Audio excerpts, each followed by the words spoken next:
Hello and welcome everyone to episode 211 of One Piece at a Time, the One Piece read-through podcast where we read and discuss 5 chapters of the One Piece manga each and every week. I'm your host, Derrick Bittner, and I'm joined by my wonderful co-host and freelance letterer, Brandon Bovia. How you doing, Brandon? I'm doing pretty good. I'm, of course, freelance letterer Brandon Bovia, and man, like I said, I feel like I said last week, like this is this is the transition week. Yeah. Yeah. Yeah, it feels like the transition week because this is the first one in a while that it's of Wano itself where it's like, we're probably still going to go lengthy, but probably not that lengthy. It's putting the pieces into play, putting everybody. It's essentially arriving at a new island, so we got to split up the group in various ways. Yeah. And that's exactly what we're doing. This is effectively the start of a new arc. Yeah. Just halfway through. I mean, it's Water 7, Enies Lobby. They're kind of separate, but I guess Onigaishima is not as separate from Wano as Enies Lobby is. Yeah, certainly. Yeah. Which you can definitely make. Yeah. That and this is still Wano Act 3. Oh God, we haven't gotten this. We still haven't finished Wano Act 3 yet. Good God. Yeah. I didn't even think about that. Yeah, this. I mean, it's so funny to come off all the Odin stuff and all the revelations and be like, "Yep, this is standard One Piece." It's still good. But Yeah. To not have like, "Oh my God, this moment," or "Oh my God, this moment." It's just settling us back into the groove with the crew. Yeah, which I think is well earned at this point, right? It's sort of at this point, we've not really had the Straw Hats as the focus, for the past like 20 chapters or so. It's been quite a while, especially the entirety of the Straw Hats, and it feels given like they get a little bit more time to shine here. Yeah, I do think that given how much the Akazaya Samurai are kind of like the driving force, of the Wano arc. Like, I think characterizing all of them was really, really important. So I'm glad we did that. Yeah, same. So yeah, let's just get into it. Don't really have much else preamble to go through. So. Yeah, not really. Yeah, this is a really straightforward week. Yeah. Chapter 976, Begging Your Pardon, where we have another color spread. What is actually one that's part of a request. I don't think we've ever seen that before, where the request has gotten a color spread, and this was just cool. Them working with the Tontadas to make shoes. Why not? I love he's making the Sunny and the Miri themed shoes. Is adorable. Zoro behind him having an absolutely terrible shoe. It's like, what did I do wrong here? Usopp being in his element, I love. Oh yeah, I love Luffy's shirt too. Good shoes take you to good places. Yeah, the typography feels very 70s. Yes, very 70s flower child. I'm pretty sure this is not a thing, but it's kind of amazing that there's no like merch shop that sells Luffy's shirts. I know, right? Because there's always simple T-shirts with just graphics text on them. Yeah. Like, I feel like they absolutely could. Maybe it's a bit niche, but I like subtle nerdwear. Where it can work as a regular shirt, but if you really know, like, oh, that's what they're doing. You get it. Absolutely. I feel like that would be such a good merch collection at the end of the series. Yeah, it would. Just Luffy's fits over the years beyond just his red vest. But yeah, this is a cute one. So let's get into. Yeah, it's cool to see the Tontadas featured. You don't see them in color spreads really at all. So. I don't think. Yeah, this might be the first time we've seen them in a color spread. So it's just. Yeah, so I like that. I appreciate that. Yeah, same here. Getting into the chapter itself, though, I like how Denjiro completely believes in the brilliance of Kinemon's plan, and everybody else is like, no, no way. You totally thought it was Tokage Port. I do love how Kinemon's got his arms crossed, his stone cold. He's like, stop it right now. It's serious, but also still funny. He's like, perhaps I will die in the battle ahead. It feels as though I just used an entire lifetime's worth of good luck, which is just very accurate. It's a good way to pick up from last week. Yeah, seriously. just the seas roiling and everybody's shouting over these crazy storms and they're ribbing each other, but it's all like, all right, yeah, they're right. We won't let you die alone. So let's serve Odin together. And we might have been born and raised apart, but we'll die together. So let's do it. Yeah, this is it. And that spread, just of all of the ships, going through the roiling waves, it really does feel like the start of a war. Oh yeah, like it's a massive force, and then it's kind of weird to think that, oh man, they haven't they still haven't taken care of all the bad guys yet. So let's do this. It's like, hey, they're still in ferries, so we're in a battleship, so we should be fine. And Kanjuro, of course, still has Momonosuke, but Kawamatsu on it, as just diving right into the water in his elements. Is like, hey, I have a kid to take care of. Let's do this. But now we actually get to see sort of the full force of what Kanjuro's capable of. As he's definitely capable as a warrior, as we see him block Kawamatsu's blade. But with his abilities, he's able to actually summon a crane that can actually properly fly, and he's out of there. Right. Yeah, and I love Kanjuro, sorry, not Kanjuro. Kinemon is like, I see how smoothly that bird flies. Like, you never showed us anything but ugly monstrosities that washed away in water. So we kind of had that the implication last week, right? It was like, he can actually draw really, really well. It was the Kanjuro that was with them was the imposter, was the fake one. Yeah, so it makes sense that we can now kind of see his abilities when he's not faking it.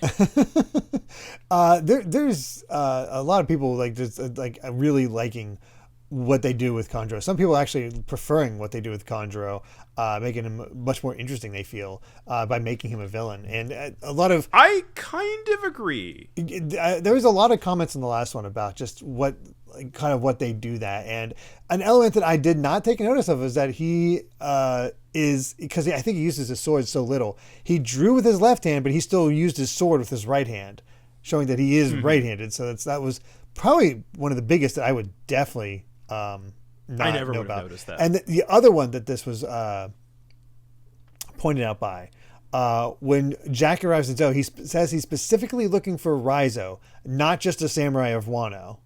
So the fact that he knows specifically to look for Raizo is a kind of a big clue that there's like somebody is working against him that early on. That is actually very cool. So There's elements we were sort of back and forth, but having people point out more of those elements that I just did not catch.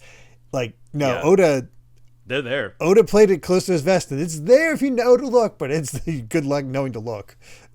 Yeah, and again, I sort of that's what I really like about how we've been kind of leveling out our twists. I won't go back into it again because we talked about it last week already, but it is like there's like the things that are like super obvious, and then there's the things that kind of have you like, kind of raising an eyebrow a bit, things like you wouldn't necessarily know that Denjiro is God, I'm blanking on the names, but that he was sort of the sword guy was a good guy all along, but that he was actually the missing Akazaya samurai. So that there's like it's almost like he's using the really obvious stuff to deflect from the twist, to deflect from the twist that you might not see coming. Yeah. It's super smart, and it really I like how Kanjuro is still shown to be a threat just with how much he knows, because it's like, hey, I have Momonosuke, I know Hiyori's alive, I'm gonna go kill her. So yeah. we're gonna take care of this, and yeah, he's away he goes. He's just he's like, yeah, you're never gonna beat Kaido, so later. And Luffy's like, hey, Kanjuro, where are you taking Momonosuke? He's like, oh yeah, because he has no idea at this point. Yeah, so they're getting ready to go help him. Chopper lets him know that, hey, Kanjuro's an enemy, Luffy. He's capturing Momo. He's like, what? So, what a jerk. Yeah, well, and I love that just because he's flying doesn't mean we're at a disadvantage, because Sanji's just, going right off. Yeah, he's doing his air step. Usopp is setting up the snipe. Like, they're getting ready to knock him out of the sky. But that's when Kanjuro makes his ink clouds. Again, really showing his capabilities.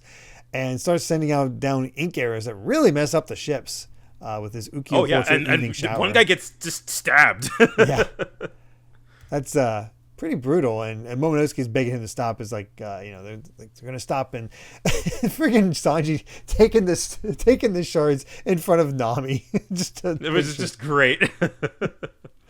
But he's like, God, this speech from Kanjuro. Yeah, Momonosuke's like, no, they're all going to die if you keep doing it. It's like, that's right. They're finally going to die. Your father, Odin, and mother, Toki, delayed their deaths by 20 years, dangling pointless hope before them. But the general all those brave and hardy samurai follow is just a wailing child without conviction, cowering from heights. What a joke. And Momonosuke actually uses this point to be like, no, I know I am not my father. I know that better than anyone. And that's when he shouts out to everybody. It's like, do not fret. This is what the enemy wants you to do. I will find a way to escape on my own. Focus on destroying Kaido and Orochi and protect Wano. And even Momonosuke is like, I don't know how I'm going to do this, but nobody's going to rescue me, but I can't do it. And of course, all the men are just like, oh, the poor brave boy, such divine courage. Yeah. And Luffy's just like, by Momo's standards, he's being a real man. Yeah, and I love this, like, yeah, for such a cowardly dumb little brat, you're just a kid with a top knot who's all talk. And so of course all these like, who was that? Cut him in two. But then, again, that just gets it down to, of course all of these other samurai and all these other vassals, they're just like, oh my lord, and Luffy's just kind of like, you're just some dumb brat. but at the end of the day, he says, survive, we're gonna go rescue you because we're pals. And then he just, poor Momonosuke is just crying and nodding his head as fast as he can as they take off. So yeah, it's honestly really heartwarming, and I think that, like, sadly, I think losing Momonosuke is kind of this extra element that we needed. Just sort of this extra element of urgency beyond sort of the simple surprise attack. Yeah, there's Momonosuke really isn't going to do much, so having him be in the needed to be rescued section, that's a better place for him, let's be honest, because he's not going to do much otherwise. Certainly won't be not going to be involved in the fighting much. No. But the Luffy's like, all right, let's head to Onigaishima, and they're noticing basically like what's all happening. It's like one of the ships is escaping, and it's like, well, they're all going to be going in the same direction. Wait, wasn't there already another one? Oh, we already sank it. So they're just completely taking them. So they're just like, okay, we've taken some hits, but we're good. Let's land on Onigashima, and they're just just getting back. It's like, hey, don't worry about anything. The important thing is that everybody's well. They're not going to take Momonosuke's life. So let's just hurry and get there. And I do like the side gag though. Yeah, the side gag is just we're gonna crash with Law. Yeah. Oh no, I meant the other side gag where Raizo talking to Denjiro is like, "What happened to your face? Plenty. Let's hurry." He's so chill now. Yeah. It's a genuine question, but I just love that. What happened to your face? Which, coming from Raizo, is also extra funny. That is really good. Oh god, but yeah, then the Akazai 9 are just like, we're gonna just hang with Law as we go this way. Yeah. And kids like, poor Law has to hang back. And kids like, hey, don't let the Straw Hats get ahead of us. So let's get out there, and there we go. We just start flying as fast as we can. Apparently they have a long distance cannon where they were measuring distance, where it's like getting really close, and it's an element I did not think of. They've been making weapons all this time. They're going to have decent weapons to actually put up a fight against with just normal guys, and it's just a little bit, but like, again, for being a manga, in a world of mostly water, there's not that much like naval combat, and so kind of having this, this is actually being at this distance, where the enemy is kind of has the advantage on you, is actually dangerous. Yeah, it's getting to them in the storm with all that. It's definitely makes everything a lot more tricky. So of course the three pirates are like, oh yeah, we're not going to let that happen. So we got to get closer. Oh yeah. And Kid's like, sink all the samurai ships you want. See if I care. So Kid is very much out for himself amongst all this. He is, which I think is an interesting element in all of this. Gives an odd third party to it all. Yep. So yeah, they're gloating. That's like, they can't reach us. We're untouchable back here. The battle's over. When all of a sudden, spear wave and just pierces the beam of water coming straight through the ship. Yep, taking care of it. And you're like, well, there go our long distance cannons. Yep. So they're like, what? And as soon as you see that, you know who it is, but it's so good. Yep. It's like something's happening. Maybe I love Robin. Maybe they're being killed by a vengeful spirit of a baby who died at sea.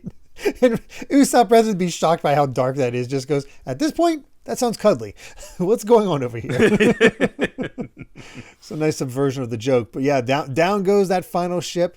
And who's sitting atop the wreckage? Begging your pardon. It's Jinbei. Yes, I love the build up to this, by the way, and I remembered this and I looked it up just to be sure. The sort of like forward hand gesture that Jinbei does is something in Japanese called Jingi wo Kiru, but it's basically it's a yakuza thing basically, and his whole speech in Japanese is written in a very like. It's hard to explain, but you would know reading it. Like, oh, he's talking like a yakuza. Like he's talking like he's he just got picked up and he's paying respects to the boss. is sort of the vibe of this whole entrance. Yeah. It's a good speech, too. It's like, I hail from the Fishman district of Ryugu Kingdom on the bottom of the sea. I am but a humble newcomer to this group. I also like how they make sure there's somebody in the background going bang with the yes, it's just aura farming.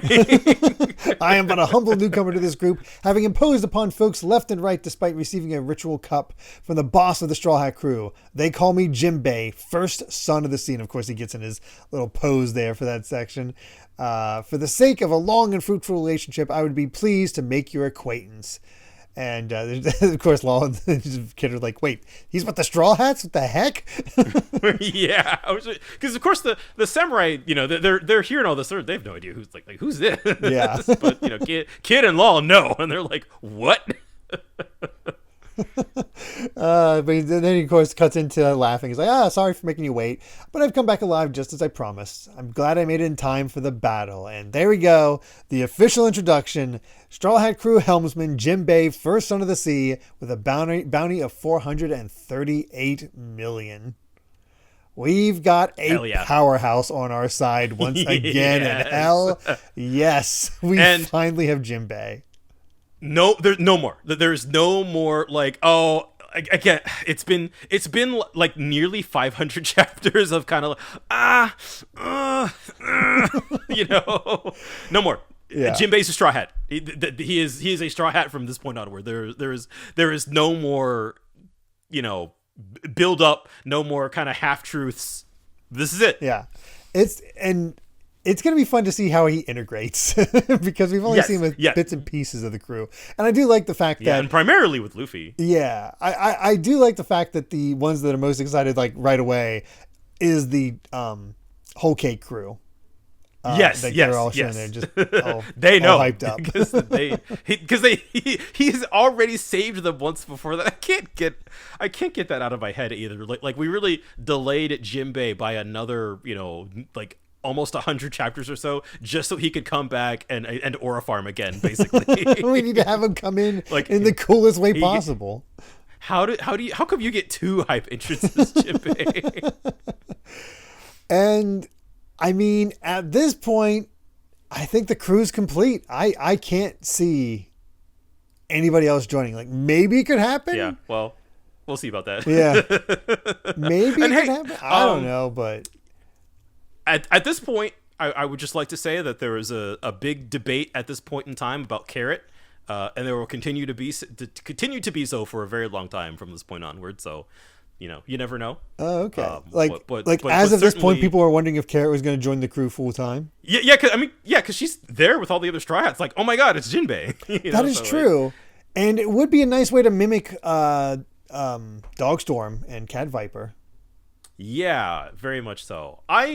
am personally of the opinion that like on the one hand, these things are always, kind of fluid, but I also feel like after a certain point, as we kind of get closer and closer to the end of the manga, it's like, who else could you really add at this point that wouldn't be like, okay, you were here for like an arc, now off to Laugh Tale. I like Carrot, but she's been in the background for far too long for her to reconsider. Yeah. Yeah. I think with Oda playing the long game with Jinbei, like the longest game, the entirety of the time skip up to this point, pretty much. That's true. I think that's like, we're set, and we have like the Straw Hat Grand Fleet and stuff like that anyway. So that's true. But I think, and that rounds us off to 10, right? Yeah, that was 10. I think.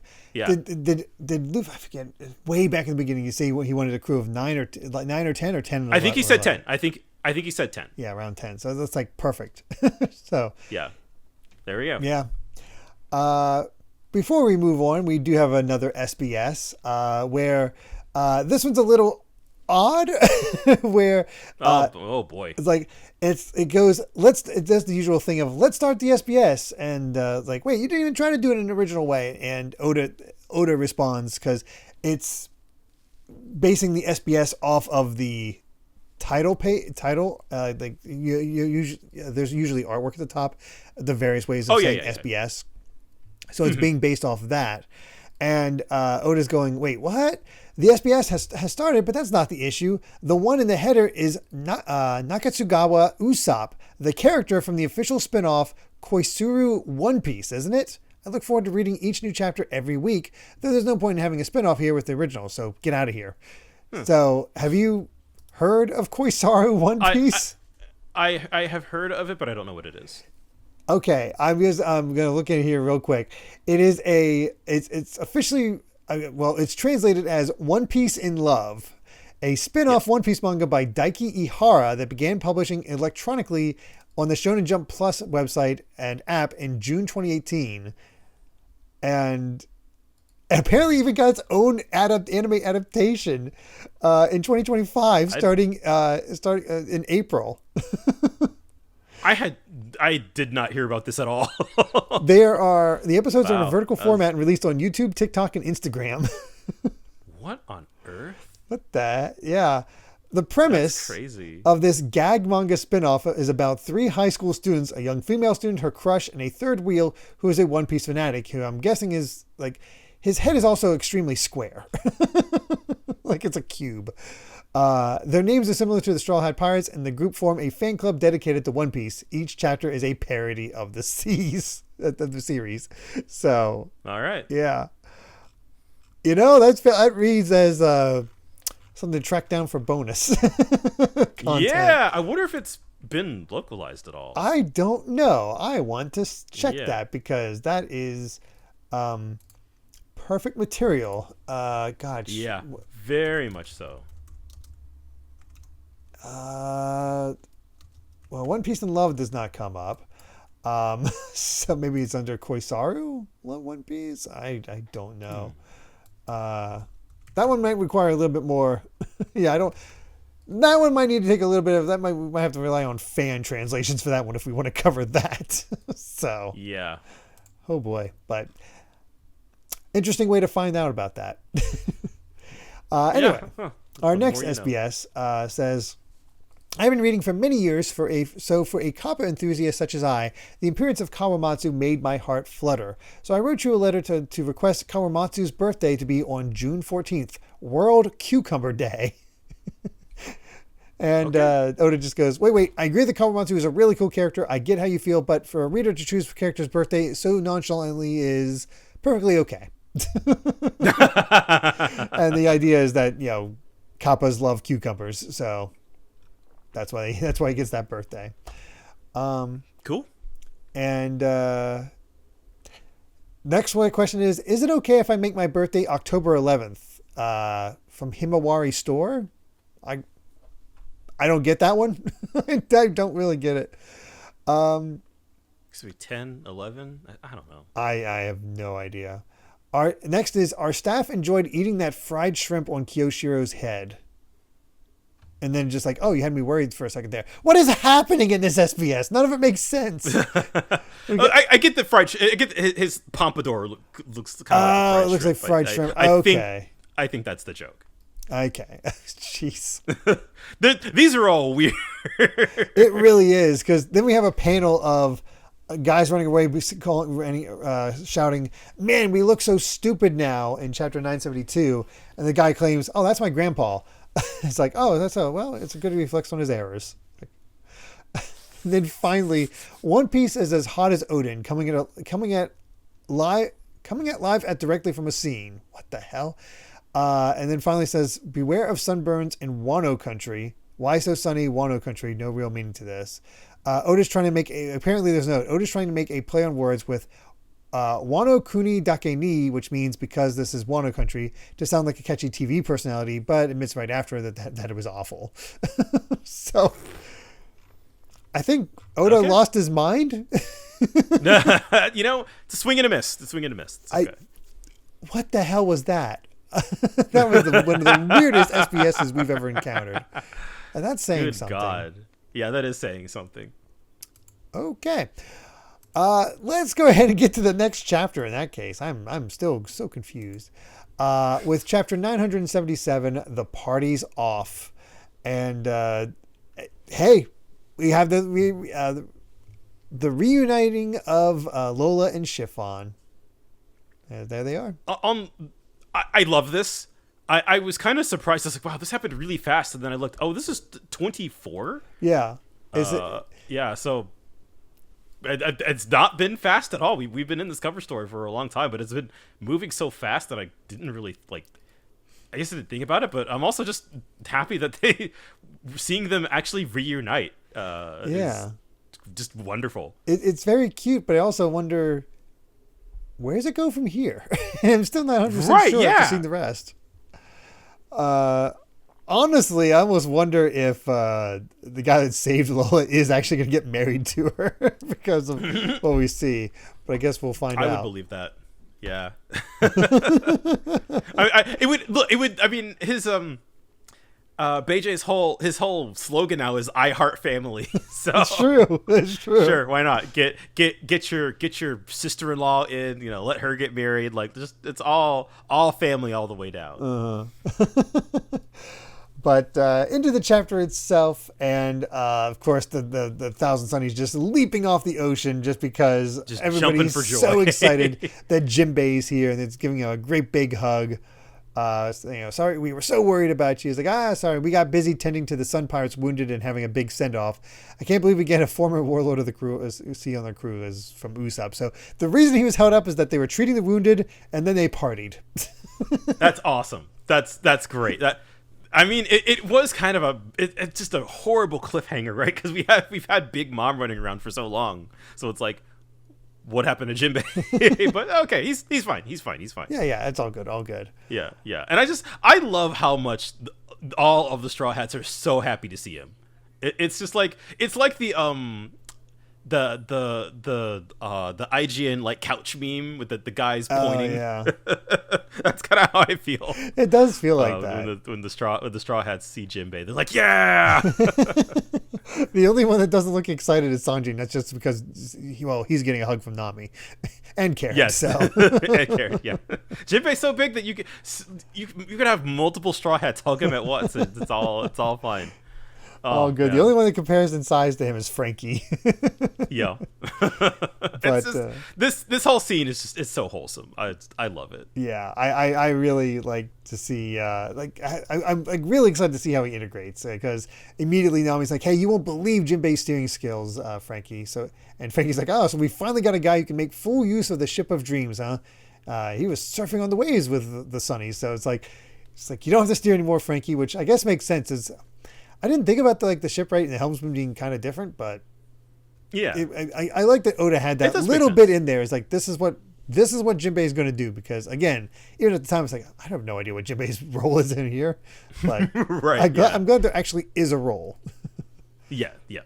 But And of course, we're preparing for war, and the Straw Hats are like, time to party. it's like, yeah, we got to make a toast, but we don't have any alcohol. I smell booze. From where? Yeah, Zoro can apparently sense it. And the Kinnemon's trying to shout to him. It's like, hey, I want to be sure that we know what we're doing on the island. So, get over here. And it's like, Law's immediately like, just forget it. It's a waste of time trying to set up a plan for them. And that's when the captain of the Dogstorm Musketeers, Shishilian, shows up. He's like, hey, tell me the plan. I want to hear it because, you're one of the vassals of Kozuki Odin, your grace. So leave the command of the Minks under my care. So Dogstorm, you're full Akazaya 9. I'll take care of the Minks. Yep. So cool. Got all that. And then Hirogoro is like, hey, I'm going to assume control of the samurai of Wano, so you can relax and focus on the battle. So, Hirogoro has his whole deal going on. So here's the plan. We got to figure this out. Yeah. Meanwhile, Law's really like, it's not your garrison. Oh, your garrison. Yeah, he's still on about that, which is so funny. But I do like that we're kind of setting up that, like, yes, we're kind of sectioning off the Akazaya Samurai. Like, y'all go do your thing. Like, we'll go command the armies. Yeah. And that's probably the best way to do it. It's just we can have the focused big battles between the truly skilled players and all this. Yeah. So, breaking it down, Onigaishima is an island surrounded by mountains. The only way in is through the front gate. The large skull that looms over the island is part of the mountain range, and the castle is inside of it. According to the mansion plans we acquired, there is a rear gate along the back of the castle.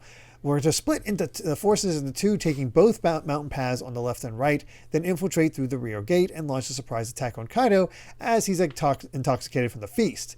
And Denjiro is like, aha, I see. And that was the plan revealed in Kanjo's presence to deceive him. So what is the real plan? And then Kaido's right there. He overestimated you again. This is also another great running bit. I love how Denjiro is probably the smartest one here, and he's the one who's like, Kinemon, you're brilliant. Yes, brilliant strategist. Oh, gosh. But fortunately, Kinemon has a law here. It's like, first of all, assuming the enemy is aware of the raid already, the ones they'll seek to crush are you Akazaya Samurai. Plus the three captains, me, Straw Hat, and Eustace. So, yeah, us three. So no matter what kind of plans you put together, I can think of approximately 2 idiots who was going to charge in straight in regardless. So those idiots will make for a useful diversion. So we should send everyone down the side pass as originally planned. However, those soldiers are also a diversion. And Hirogoro is like, but of course, we are prepared to fight in such a way that Kinemon's group can make it to the true decisive battle. But how are the Akazaya 9 going to proceed? Well, just one way, the sea. You're already here. This is a submarine. We can get around the back and avoid the whirlpools that keeps other ships at bay. And I'll use my power to send you onto the island itself. So, Law's very useful when it comes to all that. So yes, very true. But then there's the explanation, the argument that Kinemon's like, hey, I should at least be there to lead the troops. And Denjiro's like, that's a good point. Then we should have one of us for each path.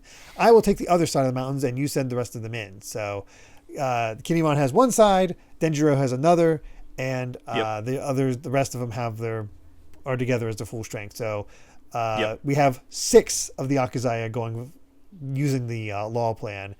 And we're still waiting for Cat Viper to show up. That's the other crazy thing. It was like, when's Cat Viper going to be here?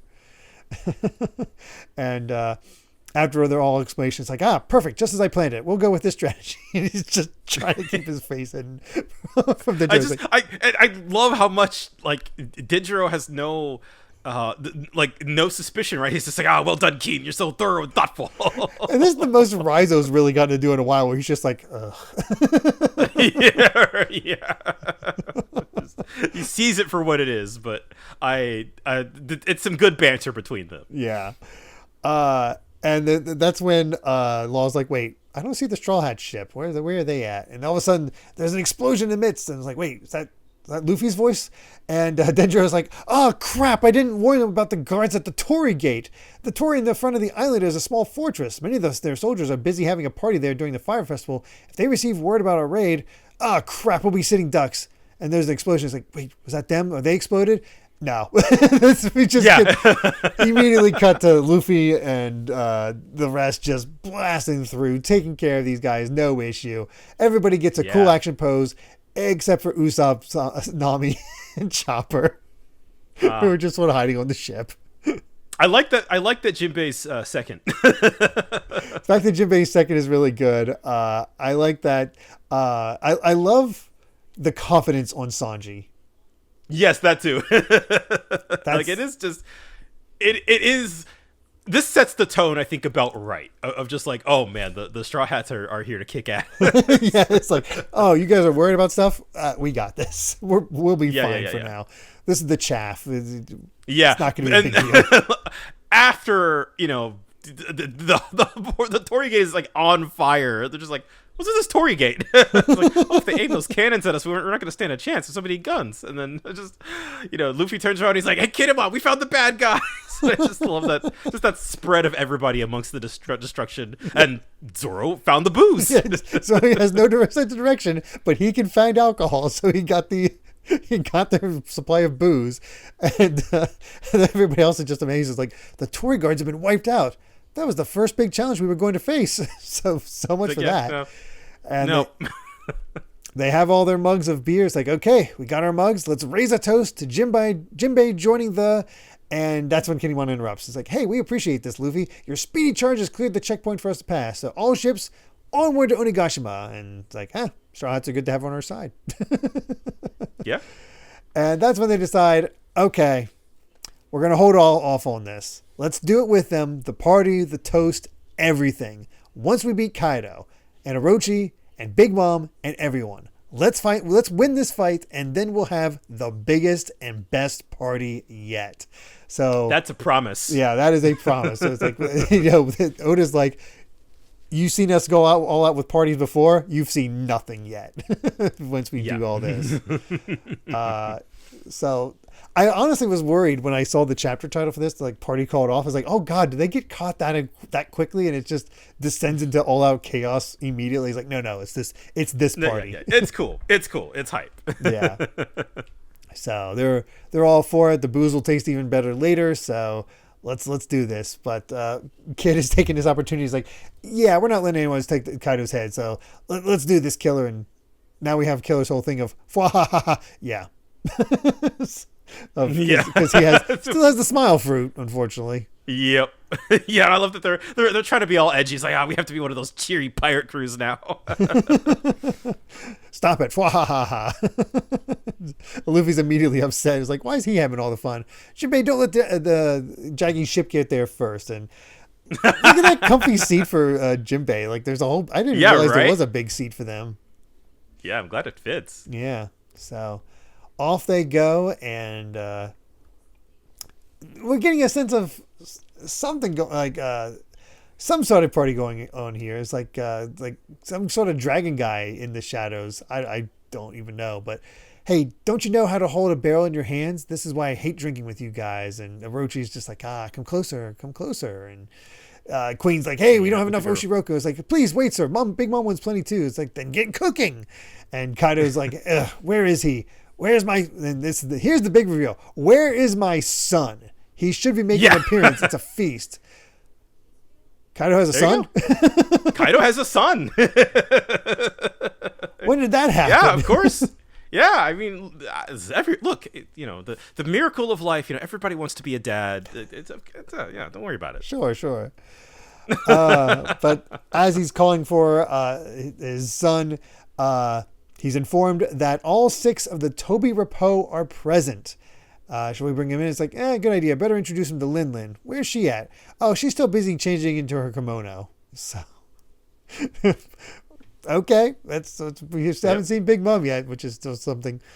But yeah, we end off with the Toby Repo arriving. So let's send them in. And boy, just looking at their shoes, you totally get CP9 vibes. Yeah. And hey, you were talking before about like, we're kind of lacking on the villain side, so this is our way to kind of bolster the numbers a bit, which is funny considering we've already met 2 of the 6. But oh really? Oh yeah, we have. Yeah. We have that one reveal. So yeah, that's interesting. We do have another SBS before we move on, though. This is, again, the chapter itself was just like, yeah, this is just a good setup. Good solid fun. Again, I love just like you can feel the Straw Hats feel complete now that they have Jinbei, and of course they're ready to party, and I very much love that statement of intent of just like, we're gonna have the biggest, best party you've ever seen. Luffy's made so many promises now because he's like, I gotta get these people food, I gotta rescue Momonosuke. We're gonna have a big party after we do all this. By deciding on that party, he's declared that they're gonna defeat both Kaido and Big Mom, which is Orochi. Yeah, and Orochi. Well, Orochi's not as big of a deal. That's also true. Yeah. You could probably, it's fine. But yeah, it is like we're gonna send all these guys packing, and we're gonna liberate this country and party it up. So let's do it. Yeah. Before we get to the next chapter, though, we do have an SBS. And the first question is, please tell me the names and heights of the Oniwa Bonshu's members. And Oda goes, okay, sure thing. If this is too much to remember, then don't worry about doing so. By the way, also threw in their special attacks. So you have, Fukuro Kuju, whose special attack is Mimitabu Cracker. Daikoku, whose special ability is transformation. Hanzo, floating. Sarutobi, illusion. Kazekage, summoning. Jigoku Benton, silent gun. Fujin, slimy grappling. Raijin, slimy grappling. Bishamon, water escape. Chome, paralysis. And Yazemon, arrow. The tallest looks to be Hanzo at 544 centimeters. The shortest is Chome at 150. And Chome is the smiling little girl. Hanzo is the guy in the mask with the skull symbol on his forehead. Yeah, of course we got all the like famous ninja. Got to have all those named after him. Yep. Wow, we actually have a lot of guys that, man, between these ninja and the arrival of the Toby Rappo, and then we have the big three, and Kaido himself, and Big Mom, and Big... Okay, we have plenty of villains to fight now. Yeah. It's going to be an all-out brawl. Considering how much is left of Wano itself, yeah, no wonder the rest of it's fighting. There's so many people to take down. Good God. The other question as part of this is, Orochi has 2 really long teeth. Does that make it hard to eat? Please ask him for me. So, okay, let's ask him. How is it? And Orochi goes, not a problem at all. Chomp, chomp, chomp. Ouch, see? Not at all, it seems. So he's biting his lips. All right. Whatever. Oda's in a strange mood, this SBS, I swear. Yeah.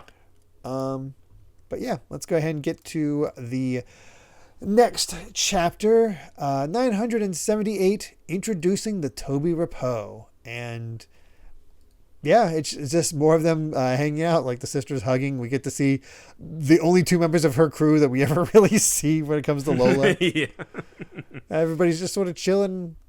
Yeah, it's like a family reunion. It's adorable. Yeah. I love how much Beijei's son is just a little version of himself. Yes. It's adorable. I can't get over the cigar. It's and the 5 o'clock shadow. It's the best. Yeah, it is. Oh gosh. So all right, let's get into the chapter, and the plan is set. The submarine mode has been activated for Law's group. So let's get to the rear of the castle. Everybody else heads towards the front as they're going through this crazy storm, and everybody's getting ready. We see the minks, we see the Straw Hats, we see Hyogoro with the samurai. So he's like, there's no saying when they'll strike back. So and I even like this little bit there with Kinemon and Denjiro. It's like, I've trust you've kept your combat skills in shape. If I hadn't, there wouldn't be any meaning to the last 20 years. Well, sorry for the long wait. Let's end it now. So. Yeah, I love this whole set has been like these 2 kind of bouncing off each other, back and forth in a very kind of humorous way. But I do like, all right, we're time to lock in. Yeah, it's poignant too, because these 2 were the first to follow Odin. Yeah, and I think probably the closest. Yeah, if I had to guess. I mean, Denjiro messed up his entire face at what happened to Odin. So yeah, that makes sense. Yep. But of course, there's also this competition between Luffy and Kid as they're trying to get there first. Yep. God, they're just 12-year-olds. Pretty much. But they get there to Onigaishima, and my God, it's what a setting. It's beautiful. Yeah. You want to talk about like strong art design, right? Like this is where we're going to spend, the next 70, 80 odd chapters, like the vistas and sort of I just love how it looks. It looks amazing. I love the giant sword sticking out in the background. I of course love the little like fox statues and stuff, and all the little just all. I love how you're saying little when you look at compare them to the size of the ships that are coming in. Oh yeah. It's huge. This is such a massive location. But it's the first time a lot of them have seen Onigashima, just with all this. But hey, everybody's partying. Nobody's concerned. It's like it seems they haven't given a single thought to the possibility of an enemy attack. So that means Kondro hasn't reported in yet. Our sneak attack is still possible. So they're still kind of clear. And but we have a little bit of a ways to go. Yeah. The Kaido's castles. We got to go all the way to the back. Yeah, and I like that Usopp gets a moment. He spots some guards and immediately uses his Green Star sleep grass to put them back to sleep, so they don't have to worry about getting spotted. It's like, okay, good on Usopp. He's still being useful. Good, quick thinking. Yeah. Yep, appreciate it. And Jinbei is like, okay, I think I get the gist of the operation, but if we moor this many ships in the open, it will be absolutely certain to alert the enemy of the coming battle. And everybody starts dismounting the ships, and as soon as they get off their ships, they sink them. Yeah. Because according to the Kinemon, we sink them before we go. On this mission, we need no return ships. Which, of course, is Usopp and Chopper like, oh, God. And I love this. Usopp's like, we don't have to do that to the Sunny, right? And Frankie's like, over my dead body. It's like, absolutely not. And Jinbei's immediately like, we can hide a few ships. Just disembark. Don't worry. Yeah. If you wanted to see how Jinbei integrates into the group, he is the uncle. Yes. He is the chill uncle to keep everybody together. Yep. And Brook's like, well, it really shows how serious all these samurai are. So let's not get spotted. And they're all resolute, so they're gonna win or they're gonna die. Nothing less will suffice when challenging the emperors of the sea. And that's when they spot, a lot of the men in disguise. They're packed. Yes. Because at the foot of the bridge is a gate, and a guy goes in and comes out dressed like one of them, and same thing happens to Kid and Killer. It's like, oh, it's the uniform of the Animal Kingdom pirates, and this is Kinemon, an advanced form of Kinemon's ability. The applications of his garb power, I call it Kin's Clothing Company, which is so good. It's the perfect excuse to like, okay, let's get another outfit change in here. Yeah. To be honest, I completely forgot that Kinemon was a devil fruit user. Yes, me too. It's not not particularly like combat focused or anything like that. It comes up so on Dressrosa was probably the last time it was brought up. Yeah, infiltrating Dressrosa. So when it comes to infiltrating, it's really useful, but after the fighting starts, Yeah. Not much you can do. But and they're not going to last that long anyway. If they get damaged or you take them off, they'll just poof. But it's nice for the first strike. Yeah, get in there a little bit. Again, some fun designs. He's like Kinemon's like, hey, you're mighty pirates, I can tell. Attack whoever you want, but the enemy is myriad. They have over 5 times their number, so maybe make use of the transformation.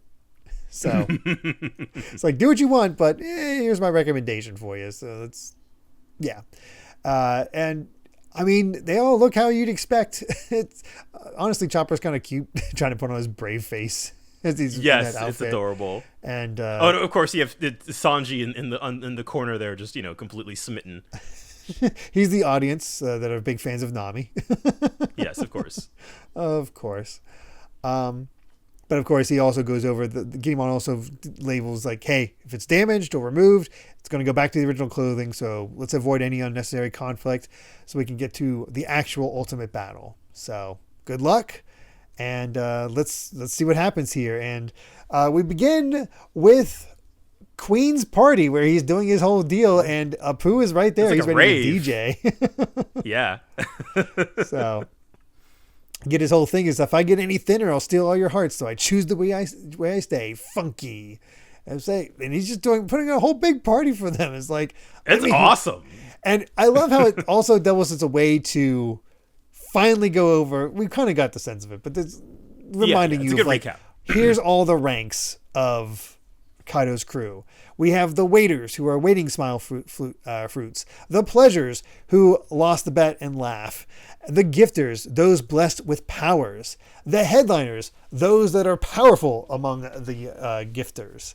So they're actually, strong. And then the Toby Rapo, who don't respond to him whatsoever because they don't care. They dissed him. Yeah. Ignore the arrogant punks. Forget him. Where are my monsters at? Got the numbers. And all right, now let's go to the Orochi's forest. First up, the elite samurai Mimawari Gumi. The protection squad. I see. Basically. And then, of course, the Oniwa Banshu. And we cut over to, hey, here's Orochi partying it up with the women again, as always. Yep. Yeah. It's like, all this is happening. Oh, and of course, the sort of indication, like, oh, we got some special guests, Big Mom's children. Like, what? How many? How many children are there? We don't know. That's the crazy thing. We know for a fact. I'm pretty sure. Actually, I'd be really shocked if he was. If like Luffy's big fight in Whole Cake. Oh, Katakuri. Yeah, Katakuri. He's not there. Yeah, I was gonna say I don't think Katakuri will be there. He's probably still healing after all this. Yeah, but we got the candy guy. We got Smoothie. We got. I want to say that there was even. I'm trying to remember. Well, even the one that made fun of Katakuri when she saw his actual mouth. Oh yeah, there. Flampe. Like, yeah. So there's a good selection there.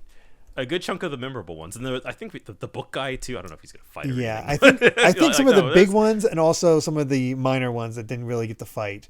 While the ones that were more focused on in that, so your Katakuri's, oh gosh, I'm blanking on her name. That was the sister that was turned out to be kind of cute. The relationship between the two of them, who was dragged around by the Straw Hats all the time. Dang it. Yeah, I know. Pudding's back there. She's not going to be with him at all. That's for sure. Yeah. Anyway, but the Toby Rapo are already complaining. He's like, "Ugh, Queen's so obnoxious. He just called us punks. Why the nerve of him?" It's like, apparently she's doing a vocal tick. It's very kind of old timey is how I sort of interpreted this. Okay. Why the nerve? Oh, okay. He's ever so obnoxious. So it's another one of your weird trends. Stop talking like that. It's embarrassing. And then I don't know if somebody else is doing this or not. It's like, oh, Pepe, sweetie, you don't have to be ashamed. That's the girl. Okay, it's the same girl. So she just switches on a dime. Yeah. Mm-hmm. But of course, we got a meritocracy here, as we were seeing, because it's like, oh, if Queen were to die, say tonight, who would be the next lead performer, you think? I'm guessing you think it's yourself. And then turns out Drake's part of this. I have no interest. Oh, yeah. We knew that. Yep. And it's like, if you're dropping out I actually forgot that he was part of the Toby Rapo. I didn't. The name Toby Rapo had no meaning to me whatsoever. So I'm like, oh, okay. Yeah. It's not. Yeah. It was. Well, we'll keep going. Yeah. We got you're dropping out too. So yeah. So our lineup is of the Toby Rapo is Ulti, who is the girl who switches up her vocal tics. Who also she's got horns and a mask. Yeah, the horns and the mask. Very interesting design there. And then Page One, who we did. You're right. We did see Page One before. This is the first. I didn't recognize him because the first time we saw him as human. That is true, yeah. And apparently is the brother of Ulti. Yeah, that is true. And it's interesting to see him like cross-legged like that. He's actually kind of small. Yeah. And then Who's Who just full-on mask with horns. I don't even know how to describe him. He's something. And then Black Maria, who is massive. Yeah, no, she's huge and, just smoking like a hookah. Yeah. Of course, Drake is like, why do they call us when they just want to make us wait? And then finally, Sasaki. They said it's urgent. When Kaido says urgent, it usually means one thing. And yeah, it's like, oh, another family issue then. Is Kaido stupid or something? He's like, snap at anything but that. So, she has clearly no filter. Ulti is the funny one. Yeah. Ulti's the funny one. Yeah. So just kind of right off the bat, who do you think's gonna fight who? You know, we have 6 characters here. We have. Well, the interesting thing about that is that Drake is an undercover agent. So how long is he going to keep the undercover aspect going? And the fact that he was able to ingratiate, so he's above Apu, which is really interesting. Apu's not part of the Toby Repo. Yeah, he's just sort of there. And so basically, the Toby Repo are one. The way they were talking earlier about like, oh, if Queen dies, like who would the next lead performer be? So the Toby Repo are one level below like King, Queen, and Jack, basically. What's Toby Repo mean? It's like flying like 6 feet or something, or 6 legs. I don't know. Oh, okay. All right. I don't know what it's supposed to. I don't know what it's supposed to like. I don't know what the meaning is supposed to infer. It's so different from the other like gifters and all that. But I didn't point this out because I'd probably forgotten. But when we had first heard the term Toby Repo with when we saw Drake and we saw Page 1, the implication there there are 6 of them. The number 6 is in that phrase. Got it. It's an interesting group. If I had to Ulti, that's Nami. Black Maria. I'm gonna say Black Maria is going to be Robin. Just because make the giant parts. Page 1.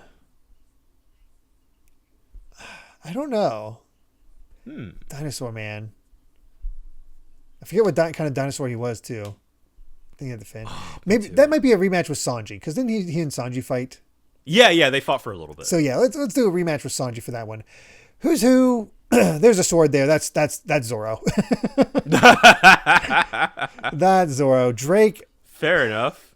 Maybe Luffy, just because fellow. They've got the Kobe connection. Yeah, the Kobe connection, all that, and Sasaki, Jinbei. Yeah, because he kind of he's a fish man. He looks like he might be a fish man. I don't remember if he. He looks like one. Not to be racist. It's hard to tell. We can't see his hands. Yeah.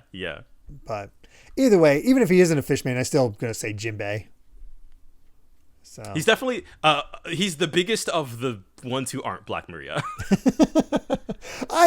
With this many people, I so hope Robin gets an actual fight. It'd be the first time since freaking Skypiea.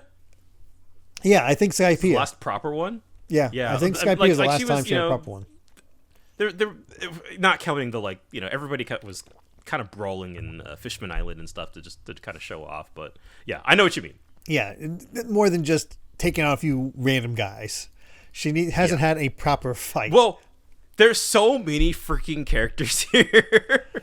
It has to happen. It has to happen, but we'll see. Oh, goodness. All right. Although Oda might throw a curveball at us and have the Toby Repo fought by like Law or Kid or somebody. Yeah, that's also we have Law and Kid and the Minks, of course, and the other. So I think what you should prepare yourself for. I feel like much like Idiot's Lobby to an extent is I think things are going to be a little fluid at first. Yeah, definitely going to be trading off a little bit until things settle. That's sort of Oda's style. Yeah. I think we'll be kind of the matchups will be kind of going back and forth. Yeah. We do have another SBS though, making up for last week not having any. First up, a question: who has the bigger head, Fukurokuju or Vice Admiral Strawberry? Makes me anxious and I can't sleep at night. I was like, about this. It becomes clear if you compare the two. Vice Admiral Strawberry wins. It's said that his head grows more every time he gets sad. Oh, God. So, yeah, his head's even farther. Right. He's the Marine with the giant hat. Yeah.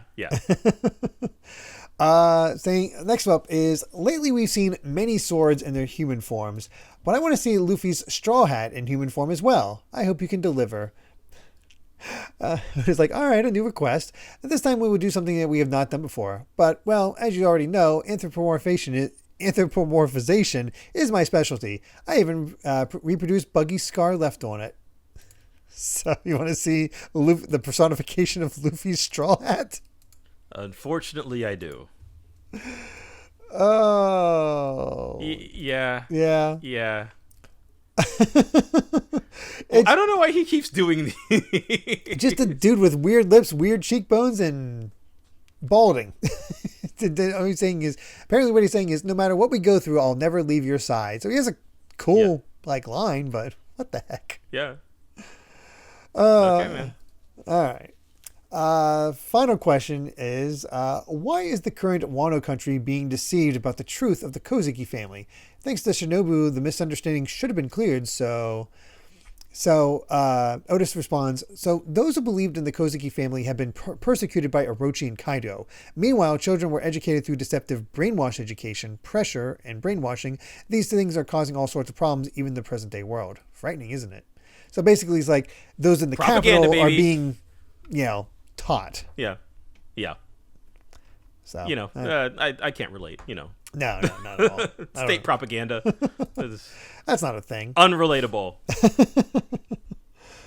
All right. Let's get to chapter 979, Family Problem.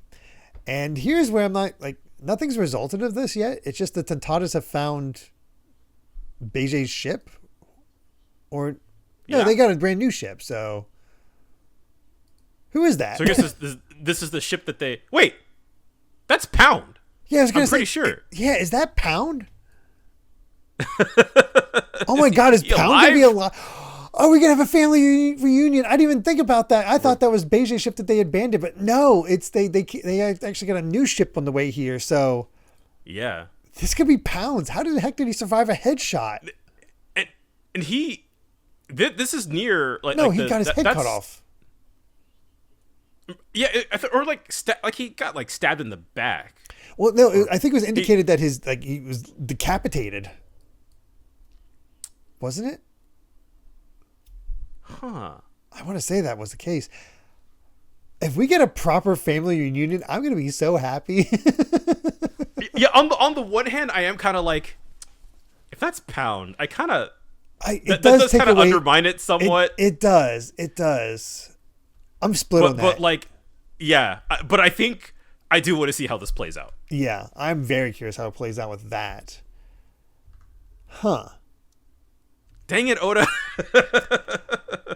I'd say this might be our most egregious survival since Pell. Yeah, I think, well, we'll see. Yeah. I feel like I am getting mixed messages about who because I remember your reaction to Pedro dying, where it didn't really click with you at first, because Pound's sacrifice kind of meant way more. Because it didn't really click at first that he's dead. Yeah, because you could never be too sure. We've seen these explosions, so it's Pedro might survive that. I don't know, but no, they're like, no, he's dead. And then you get something that feels way more definitive, which I believe was a sword coming down on a guy's head as he's just standing there, and what seems to be like a head, some sort of visual indication in my mind anyway, that a head rolled. Yeah. That I'm like, well, he's dead. But now he's which right. is why it helped me more emotionally resonant at the time. Yeah.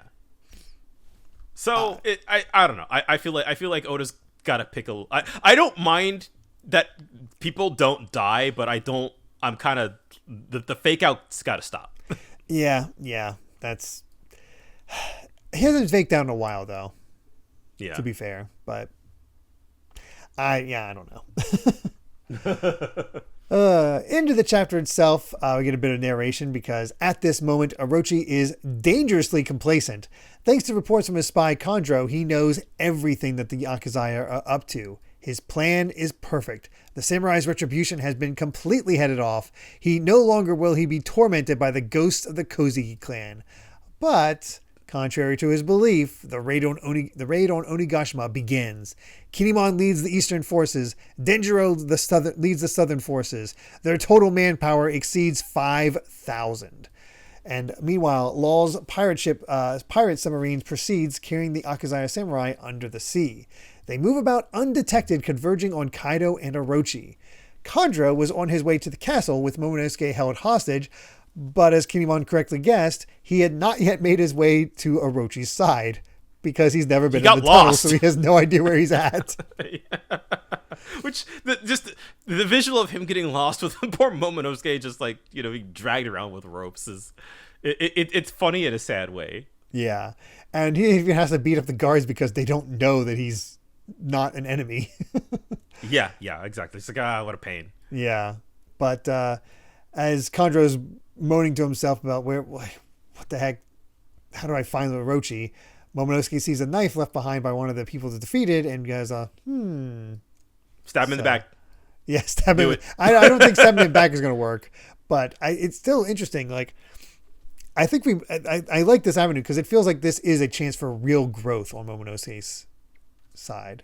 It's the first time he's really, ever since we met him, that like he's been kind of by himself, right? And kind of being left to his own devices. He doesn't have Luffy to rely on. He doesn't have Kinemon to rely on.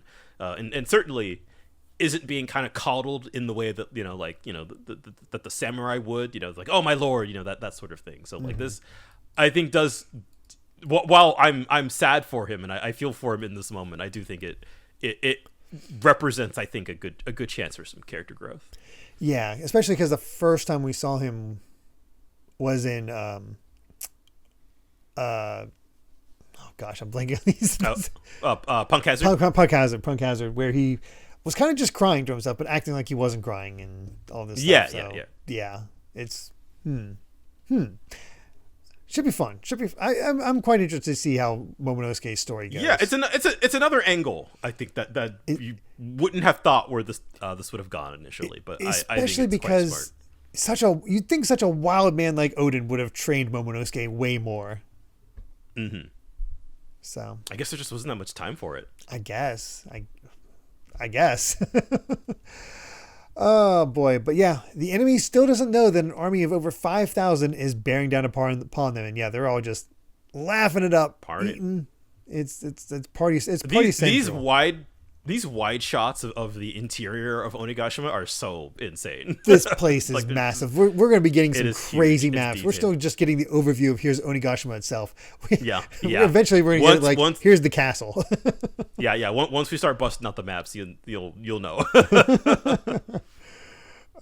But the Straw Hats are the last to move out. Everyone else left, but they're going to catch up because Frankie's bringing out some of the other options from the Sunny. First up is the FRU4, the Black Rhino. I love the way their sentences are structured. It's the Black Rhino, FRU4, but you can call it Black Rhino.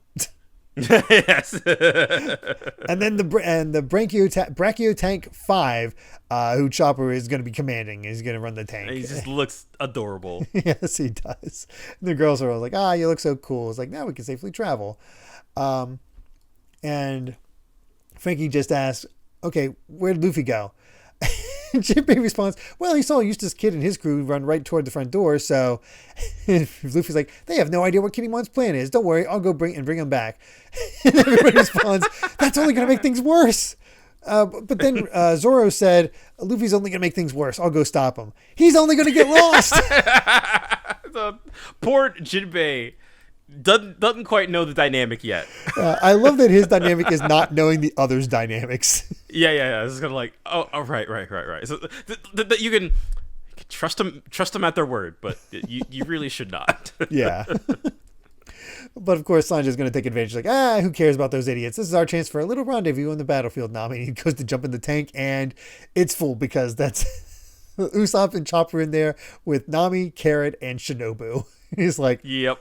What the heck? Get out of there, Usopp. Who said you could be in heaven? And he's like, oh, you're going to aim this can better? Give it up. God, I feel like the Straw Hat dynamics here it's been so fun. I feel like it's been so missed. Yeah. It been not has not been a huge part of the Wano arc so far. What's interesting about this is that the way our break. Well, let's finish up to how these guys are break off a little bit further because Frankie looks at Robin and who's next to Brooke, saying, "Hey, want to take a ride? Back seat's open." He's like, "Oh, you're offering? How nice!" And then Brooke is the one that gets in the back seat. He's like, "The back seat's for chicks, not you." It's like, there's nothing wrong with some good male bonding. Like, I like that Robin and Frankie are still kind of like couple-ish. It's like even she's like they have a little. She has that little little sweat drop. Yeah, so. yeah. It's like all right, and then off they go. Some of the older members, but I do love.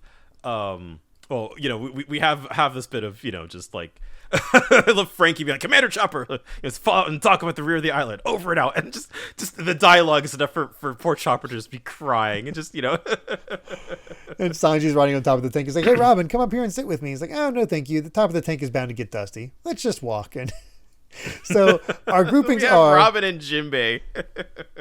Our groupings are Luffy, Zoro. I think they're right now they're separate, but we will find out later they will meet up. Yeah, and going after Kid. Yeah, going after Kid. And meanwhile, it's Sanji, Chopper, Usopp, and Nami, along with Carrot and Shinobu, and that's an interesting grouping. Frankie and Brooks should be a lot of fun, and I love Robin and Jinbei being together. Yeah. Also, since I love that wide shot we get of both of them because the Animal Kingdom Pirates outfit it's so discordant on both of them. Yeah. It looks so wrong, but that's what makes it so funny. It's really good. But I love Jinbei's dialogue. It's like, "You folks are as lively as ever, but when everyone is worked up about fighting, the key will be having someone who can calmly observe the state of the battle. What a mature point of view. It's good to have you with us. I want to make myself more useful for my first battle in the crew. And there's somebody rustling behind, so don't know what's up with there." Yeah. So it just really is. Oh, Jinbei gets to be the other calm one with Robin. With Robin, yeah. And I like that sentiment from Jinbei, or like everybody loves Jinbei, and he's like, "I have to prove myself. I want to prove my worth." Like he's such just a humble, yet so wise and so strong. Mm-hmm. Even though he's been the captain of his own ship, he's like, I want to live up to the standards here. And again, it's so funny to contrast this with when we first met him talking with Ace and being like, I don't know if I'll be impressed by this brother of yours. Right, exactly. It's just like, no, I will die for this man. He might be the most ride or die. Yeah, he really might be. But time for the Toby Rappo to meet up with Kaido. Of course. Oh gosh, I'm going to be having trouble with these names. Ulti, I believe. Okay, Ulti, yes. Yeah, Ulti it's just like, and, Master Kaido, what an honor. It's like ever so long time no see. It's just mixing and matching. It's like, that page one is just like, that's not how a fancy lady actually talks. But Kaido's like, you enjoying your drinks? It's like, oh God, I think it was Sasaki being like, I got nothing to gain from drinking with scrubs. I only want to drink with you, Kaido. Sounds good. We'll go to the hall later. Today is all about mingling freely. So Kaido's down. But he's chilling. I was planning to introduce you to Lin Lin, but she's still changing, so we can do that later. And I like how Jack is just sort of hanging out near Kaido. Like Queen's doing his thing, but Jack's making sure to stay by. Yeah, he's just hanging out. I also love that. I love that Kaido still has that stupid dress shirt on. I know. He loves that dress shirt. But while they've been carrying on, something's come up, and that's why you were forced to wait. Ulti's like, "Come on, get it together already." Yeah, she's so like back and forth, like can't make up her mind. So it's like, I know, but the thing is, it wasn't me who summoned you here. Then who asked for us? It was me. And turns out it was King who summoned the Toby Rappo. And they're all like, "What do you want?" Like. It's like, I had to have Kaido do it because if I did it, you wouldn't even bother to show up, right? Who's who in Sasaki? Yeah, you're right. But I am so curious about King's whole thing. Like, oh yeah, he's another mystery. Yeah. strongest of the subordinates, from as far as we can tell. Yeah. And I do take notice he's wearing a sword. Yeah, I was gonna say he's another one with a sword, and if he's the second highest, I mean, I think we know who's going to be fighting him. But yeah, apparently Husu and Sasaki were formerly captains of their own pirate crews, and knows that they're angling for a spot among the lead performers. So, as they said, the organization is a meritocracy. You climb the ranks with skill. So, of course, we're aiming high. And King just responds, yeah, shut up and stay in your place. It's like, yeah. I love that shot where you can finally see how much taller Black Maria is than everybody else. She is so massive. I'm yes, I love it. So curious how she fights. Just not a clue there. Man. But why did King summon them? Well, he summoned them because he got tipped off about Kaido's problem. So thought they might be needed, and kind of was like, that's a good point. Bao Huang, recite today's schedule, and somebody's just hanging out observing on the roof. Another headliner who's apparently a flying squirrel smile fruit who, as far as I can tell, actually made out pretty decently, other than, well, maybe not the face because of the paper mask. Yeah. But yeah, so Queen is emceeing the show on the Golden Festival stage, but after that, the three lead performers and Fukurokuju will be holding a toast, and then Orochi and Kaido will give a speech. And upon the arrival of the Big Mom Pirates ship, we will have Master Kaido and Big Mom join together to formally announce the world's strongest pirate alliance. And following that, Master Kaido will have a very important announcement. That is all. So there's another announcement on top of that. So what is Kaido planning? What is he up to? Yeah. So it's another thing to keep in the back of your head. Yeah, it's like, you're not usually one to play so coy, Kaido. That's annoying. It's like, yeah, I know. I love how much Kaido just completely no sells Ulti's whole bit. Like, just kind of plays along. Yeah, he's like, yeah, whatever. It's like, if I led with it, it'll only cause confusion. So, in short, this is the task I want you to perform. I need you to find and bring back my idiot son, Yamato. I saw that, I'm like, you guys. Okay, I knew Yamato was a thing. Had no idea he's the son of Kaido. Also, since I know what Yamato looks like, good on you, Kaido. Yeah. Look.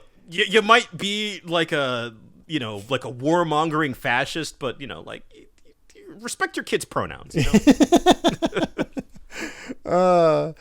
Nice swerve on Oda's part, though. I'm a little sad that this is being spoiled for me.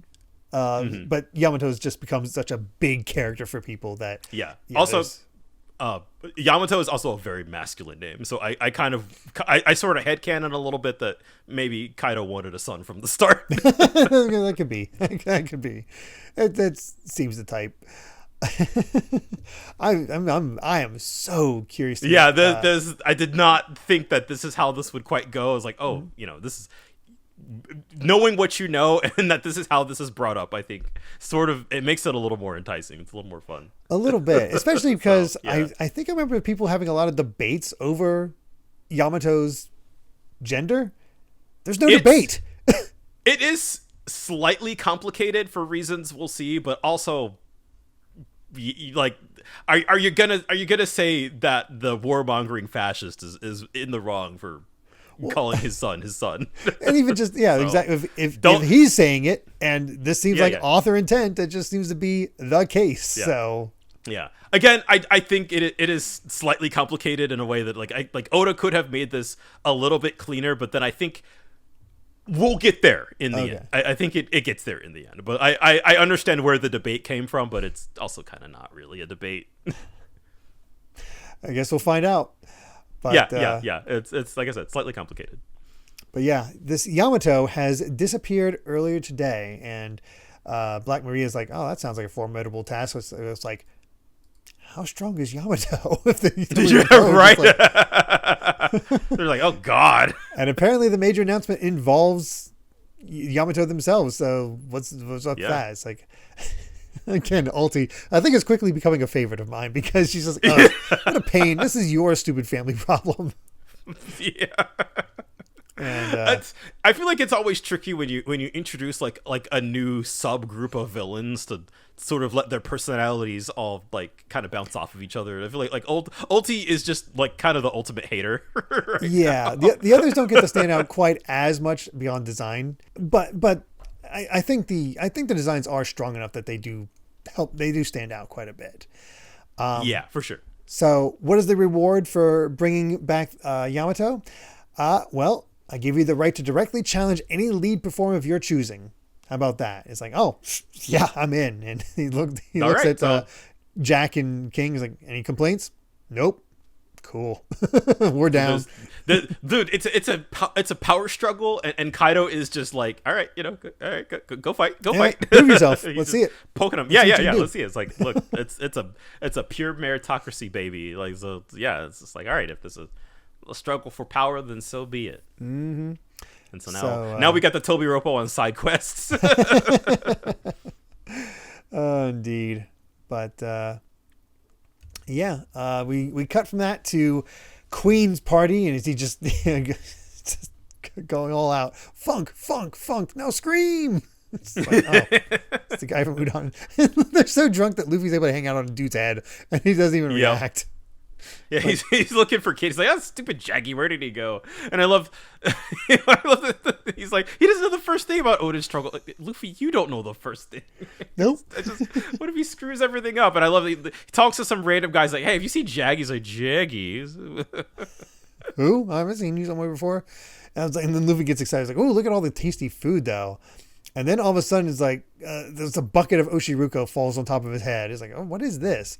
And then somebody screams out, it's like, who wants to eat that crap while we're drinking? And Luffy looks at it as it rolls out onto the floor, and you got these drunk guys being like, they made too much of it in the kitchen, so they brought some out here. It's sweet. You can't have that with drinks. Dump out that sweet red bean soup. It's useless here. And they're kicking over the bucket. Toss it in front of Ukabori Town. And he's just laughing it up. And Luffy looking at the Oshiruko. And as they're saying, like, they'll happily suck the dirt dry. It's like thinking back to Tama. Tama. She's like, you've never had that stuff before? Never. What an extravagant food. I'll never have such a nice birthday again. And it's like, as the people are saying, those beggars should be happy they're alive and all. And Luffy with the Oshiruko running down his face, just, it's like, oh no. It's over. Yeah. It's over. It's done. Well, their cover lasted a whole chapter and a half. A chapter. Yeah. That's all right. I love just the immediate, just like once you think of Tama, it's just like, all right, I'm going to move heaven and earth. He's still affected by this girl who fed him and all that. Yeah. So. Yeah. And I mean, I do feel like it's bringing back that idea, right? And it's that, I want to make it a place where you can eat this kind of food every single day. Yeah. So, really building off those establishing chapters. Yep. So it's good stuff. Yeah. I believe, yes, we do have one last SBS for this set. Dang. I know, Jeez. Right? First up, a question for Oda. Is it true that you will finish One Piece after 5 years? Even if it's true, such an official announcement is still hard for fans. Lots of fans and friends I know were crying when they heard the sudden announcement. How do you intend to take responsibility? That's what I would like to say, but what I think I really wanted is for Udachi to finally take a long vacation. Fair. And I would love to know when this chapter came out, or when this volume came out. This would have been around 2019 or 2020, I think. Volume 97. So he's a little off. Not quite, yeah. Yeah. So Oda responds, yes, it is. Rather than finishing the whole series, it's that series will end because the most exciting part of Luffy's adventure, being the story of what is One Piece, will come to a conclusion. Things are heating up in Wano country right now, but if Luffy can set sail from here safely, there will be developments on a global scale. A thrilling story the likes of which no one has ever read before, I'll draw the greatest war in One Piece history. It will be exciting. In other words, I made such an announcement so readers could be mentally prepared to understand that even a story as long as this one is properly heading towards its end. That said, for now, just take your time and enjoy Wano while it's hot. I'll draw with all my strength. Wow. Oda's making some promises. Holy crap. That is a statement of intent. Yeah. So that I do not to. I mean, I guess I can say this because we've already kind of seen it. That like, just what the state of the world is going to feel like once we leave Wano. It's going to be quite interesting. The fact that if it plays out like I think it's going to do, where we leave Wano with at least one of the emperors defeated, potentially two, that is a massive shakeup. Plus getting rid of all the warlord system, plus whatever the hell happened to Vivi, plus the order from the big Emu? bad Emu. That's it. Yep. Yeah, there's crap going down out there. Yeah. It's a very busy world out there these days, and so I loved sort of even at this point in the game, right? That Oda's like, yeah, there's gonna be a massive war. So that's insane. That's... I love that. Like, now I'm gonna blow your socks off when we get there. Yeah. It's like, he's hyping it up. He's being his own hype man, and which is really funny because he still hasn't gotten there. Yeah. It's hard, like, to feel like because when we get that announcement that like, oh, this is the final arc of One Piece, like that's what we got when Wano ended, was that we were in like the quote unquote like final saga or whatever. That was basically sort of, I feel like the intent of that was to say that like, yeah, we're kind of moving closer and closer towards an ending. But not obviously not that, you know, there's still more than one arc left, you know. Oh, yeah. I the thing I'm so curious about right now is whatever arc you're in now, after this, will we actually be heading to the final arc, or is there still another island before that? I don't know is the thing, and I'm current, and I cannot say one. And it feels like the current arc of the manga is probably going to end at some point this year. So I feel like we're gonna I'll have a good answer at some point. But right now I can't be like, oh yeah, you know, the one after this is it. We're very quickly catching up. We're less than 200 chapters from being current. Yeah, which is weird. Yes. That's so crazy. Let's enjoy these final 200 while we got them. So after that hype moment from Oda, the next question is, the other day I ate the itchy fruit model crotch. It's really itchy. And Oda just says, okay, got it. Moving on. All right. Okay. And finally, here is the red hot iron that you ordered. Stage name, Kawada Shime. Oh, so it's finally here. Winter is no more. Red hot iron. Grabbing a bite of it seems like a good idea. Here we go. It's so hot. How? I think every single SBS was deranged in this set, except for the one be hyped for the finale. Otherwise, yeah. But Oda's also going insane from doing all this, apparently. So I don't know. Yeah, I wonder if some of it is lost in translation. But I think the way that they're translating this for the wiki, especially with how they don't always translate everything. Yeah, it's probably what's happening. They're not localizing squat. Yeah, I'm sure it's very, very raw. Yeah.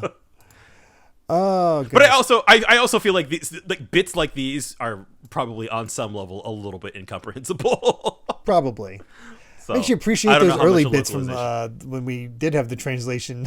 We're going to try to make sense of what Oda's saying here. We're trying. More art than science. More art than science. All right, let's get to our final chapter for this set. 980 fighting music.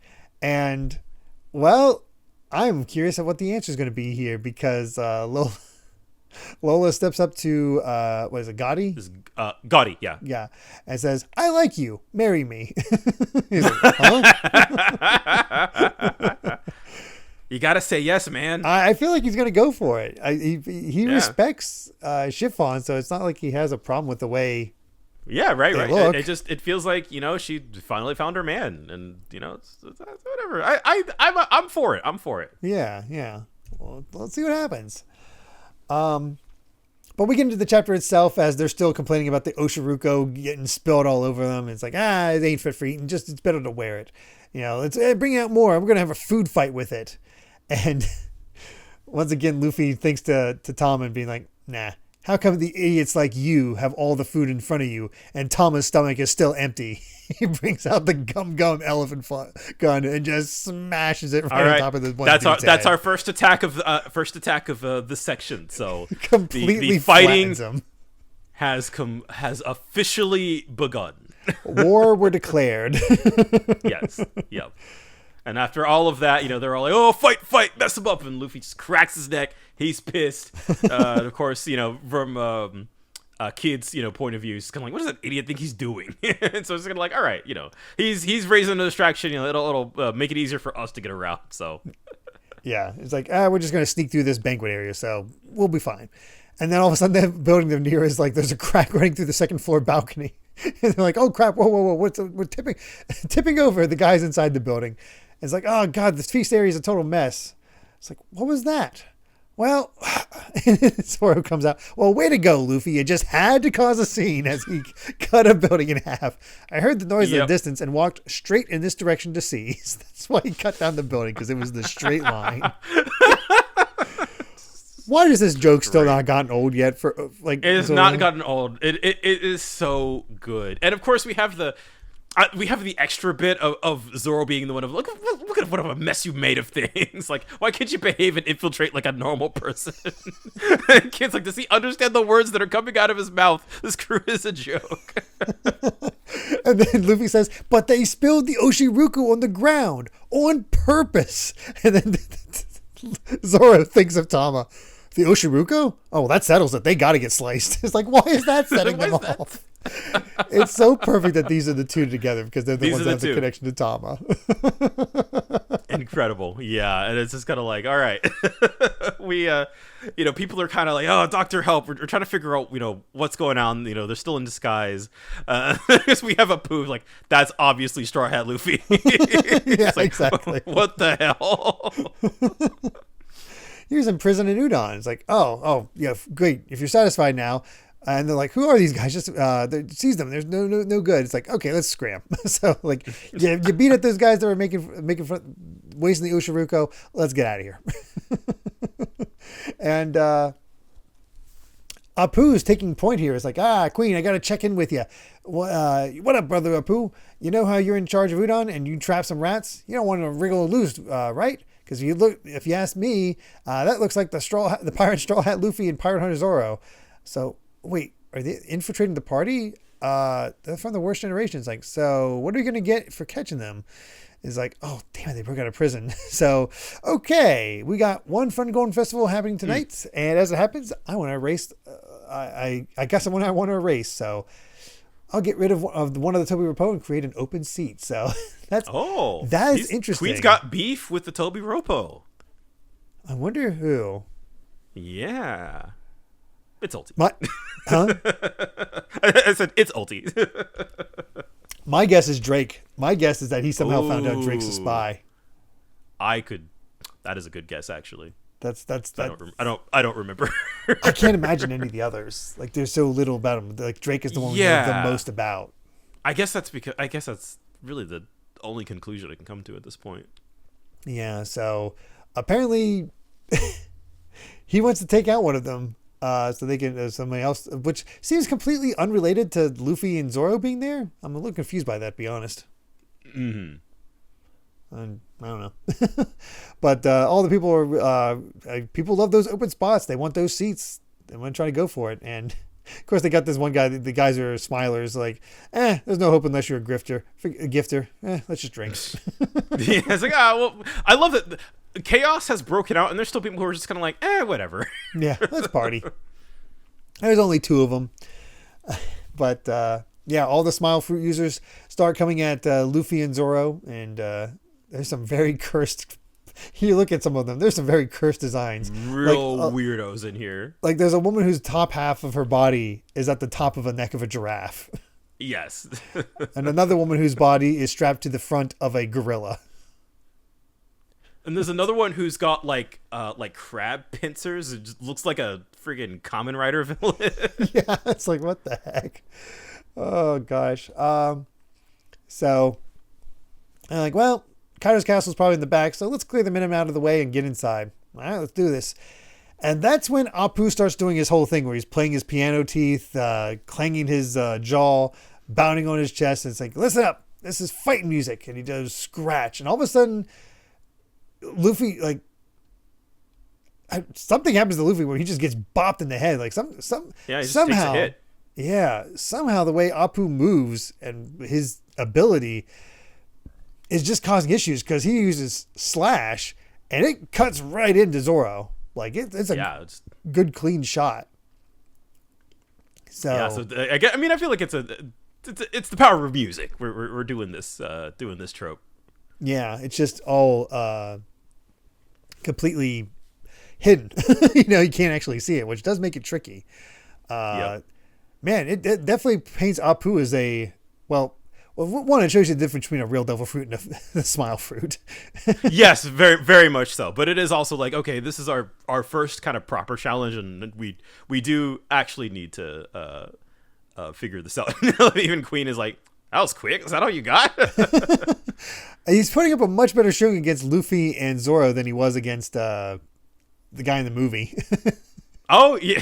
Yeah. Probably because he didn't have a proper fight up to that point. So, like, what do we do with him? I don't even remember if he had a fight in Sabaody. I don't think so. I think he might have done the clanging stuff a little bit, but I don't know how much he got into it. Yeah, that would. I know we saw his devil fruit, but I don't really remember if he actually did anything at all. I got no clue on that one. But Luffy's down. Zoro grabs him. It's like, all right, we definitely have to just get away. So we cannot take too much damage here because we have to be able to actually fight Kaido. So yeah, we got a long ways to go. It's a good demonstration that they're rushing in and they can definitely take some of these guys, but there's so many. The numbers, pun not intended, are just like, it's just overwhelming, right? Yeah, like it's just too many guys. They have more skills than just regular Marines that they fought back in Enos Lobby, for example. When you have like huge crowds like this, like no, these guys are all pretty formidable at this point. Yeah. But then they have this guy. I don't even know. Like it looks like this guy. There's this guy whose whose body is coming out of has a wolf head coming out of his midsection. And then Luffy wakes up and bites like a crocodile's face or something like that. It's like not even the wolf. It's just like so many weirdos all around. It's like, okay, sorry, I'm fine. So let's just break through them. Enough of the disguises. So they rip off the disguises. Like they're too hard to move in. So let's just do this. Yep. And all out fight. And here comes Apu to get them because they're still in firing range. So he's going to go for his subwoofer. And all of a sudden you hear Killer saying, "Stop it, kid." They'll spot you too. It's like, I don't care. That trade over there is how all this got started. And here comes Kid straight at Apu, who completely shocks him and goes for the Punk Gibson straight into him, just squashes him right in the face. Dude, Kid said it's on site. He's not having it. No. So I love that is sort of our like that is a good finisher for kind of like our first real taste of action on Onigaishima. It feels nice to like, okay, Luffy and Zoro kind of got messed up a little bit, and here's Kid just like, all right, let's do it. Yeah, he's able to catch him off guard. This is gonna be a very interesting fight. I don't know if we even get a full fight between these two. It feels too early, but I guess we got to start getting through the ranks at some point. So that's going to be the weird thing about this is what is the pacing going to be like? How are they going to balance fight and story with this much left? I have no clue. Yeah, we'll have a lot to get through. That's for sure. Oh yeah. I for one am also curious about that, and just how I know a lot of folks definitely got burned out. By the end of this, this is. This is basically the next 2 years, 2, 3, 2.5, maybe even 3. No, probably not 3. I think closer to 2. It might be. 2 What's years. What's the difference distance between movies? About 3 years, and the next movie comes out at the end of Wano. So, yeah, that makes sense. Yeah. So it's gonna be a long stretch, but I'm kind of here for it, and I feel like the action sections do tend to flow really nicely when you read it at a faster pace than one a week or every other week with breaks. Yeah, for sure. We definitely have a wide variety of people to take down, and how these fights so many are going to play out is going to be very interesting. It's a tall order. This feels like practice for Oda again, because he needs to get ready for a great war that he's going to depict. So how's he going to do That is also true. Yeah, I feel like, you want to talk about scale, right? When talking about the big war at the SBS, like whatever the ending to One Piece has to feel bigger than this. Anything which else I think is seen. Yeah, which I feel like is also kind of a threat, almost like and this by this point, we're close to the point where I started reading Wano weekly, and kind of the idea of doing that again does make me a little bit tired. Like, and I like this section, but I was definitely like, whew, okay, especially because like 2 straight years of it. Fight chapters, as we've shown many times just through this podcast, you get through a lot faster than lore chapters. Yeah, certainly, and I feel like if you're into One Piece for the lore and the adventure. It's not that there isn't lore and that there isn't, adventure to be had, but this is definitely like the action is going to be the driving force. Sorry. Oh no! Well, if I just had to make a prediction, which is not a very crazy prediction or anything like that, but Yamato feels like he's going to be the anchor point for this second half. As far as like we have a new character to really build off of. Obviously, he just from knowledge of the series becomes an ally of Luffy somehow. So yeah, I think that's where you kind of get a lot more of your story in this. Yeah. That's certainly an angle for it too. There are interesting bits of narrative, kind of strewn all about. It is definitely not just like fight after fight after fight after fight, although there is quite a lot of that, but it is also really freaking good. And with that, I want to say we are 20 chapters away from chapter 1000. So I think we are. This point in the story, I think you should treat this as building up to chapter 1000. Oh, okay. That's the funny thing. I didn't even register as like, we're only 20 chapters from 1000. What? Jesus Christ. Well, I think the thing for me, just to look ahead here, because honestly, to me, thank God this is how it ends. That this is our cliffhanger for this set. Because next time we're going to record, One Piece live action season 2 will be premiering. And we'll be doing what we did before, where we cover the first episode for our next episode, talking about how season 2 is starting out and how solid it seems to be, and then the one after that is going to be the rest of the season. So it's going to be for us a 2-week break from the manga, which, considering we just had a break from the manga before, thanks to the movie. There's been a lot of breaks here. It is a little bit awkward, but this is a much better break than one last one we got. That's for sure. Yeah, very much so. And I feel like it'll be nice to return to the manga because it's all the breaks are off from that point onward. Like I feel like this is sort of we got a good little taste of the action in Onigaishima is starting to. We're just right at the start, before anything crazy happens, and I feel like 20 chapters away from the big milestone is like a good distance to start building off from when we come back. Yeah. And honestly, the fact that the film Reddit doesn't come out until Wano's done. Yeah. It just again, straight. That'll be a really good stopping point. Yeah. Once it's done. So yeah, it is. Once we come back, it's the next. God, like 60, 70, 80 chapters. Yeah. So it's a lot. Something else that I should mention before we end off here regarding the next episode. That is one that I'm going to have out ASAP. So it's not one that patrons will be getting early. I want it out for everybody to take advantage of those analytics of people, watching the new season. So again, we're going to be taking our time with the following episodes, but I'm going to have the actual thing up as soon as possible. After this one, it's entirely possible that episode for the wide release will be available like 2 days after this one. So, we'll be going for it. So look out for that. Yeah. And hopefully hopefully everything we've seen it's looking like they're doing all the right things. Yeah, everything looks fantastic. So look out for that.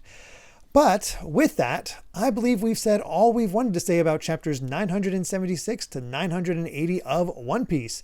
Thank you so much for listening, and you can find more of my ramblings and stream VODs over at BitNerd Games on YouTube or simply BitNerd on BlueSky. And Brandon, where can everyone find you at? I am Brandon Bovia on BlueSky, talking about anime, manga, games, and my job. And there's actually, I have a secret announcement I had completely forgotten that I'm not, that I cannot announce here, but there's a project that I think would be very it has nothing to do with One Piece, but I feel like listeners of this podcast might be interested in, so I can't wait to announce that. Ooh, that'll be exciting. Yeah, so keep an eye out for that. And if you'd like to help us out more, you can support the podcast over at patreon.com/Derrick Bittner. That's DerrickBitner to listen to the next episode ad-free 3 days early, as well as patron-exclusive bonus episodes. And make sure to return next time as we discuss episode 1 of season 2 of the live-action One Piece. So until then, my friends, bye. Remember to take life one piece at a time.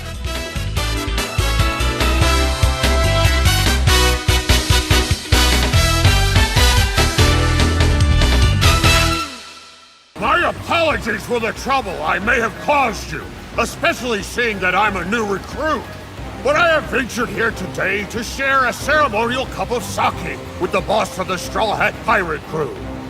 If you'll have me, that is.